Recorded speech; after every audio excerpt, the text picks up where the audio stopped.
L'Union européenne confirme sa position et a réaffirmé son soutien aux efforts de médiation en cours en vue d'un retour à la paix dans l'est de la RDC et dans toute la région des Grands Lacs. Cette déclaration a été faite ce mercredi 30 avril à Kinshasa par Johan Borgstam, représentant spécial de l'Union européenne pour la région.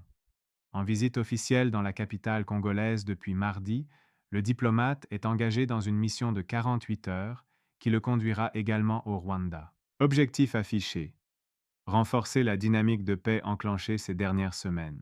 Dans un communiqué, Johan Borgstam a salué les avancées issues de la rencontre du 18 mars dernier à Doha entre les présidents Félix Tshisekedi et Paul Kagame, mais aussi la déclaration de principe signée à Washington le 25 avril par les ministres des Affaires étrangères des deux pays.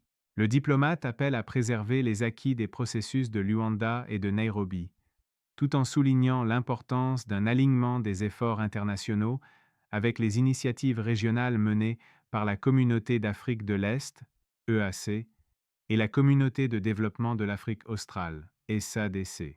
Il invite toutes les parties prenantes à s'engager concrètement et à passer rapidement à la mise en œuvre des actions prévues. Au cours de sa visite, Johan Borgstam a également abordé la situation humanitaire préoccupante en RDC. Il s'est entretenu avec le chef de la délégation du CICR ainsi que des responsables de Médecins sans frontières. Pour rappel, l'Union européenne a récemment mis en place un pont aérien humanitaire à destination de Goma, avec une aide d'1 million d'euros, pour venir en aide aux populations affectées par le conflit armé. Une visite placée sous le signe de la diplomatie, mais aussi de la solidarité, alors que la région des Grands Lacs continue de chercher le chemin d'une paix durable. Restez avec nous pour d'autres actualités internationales. À bientôt sur la chaîne.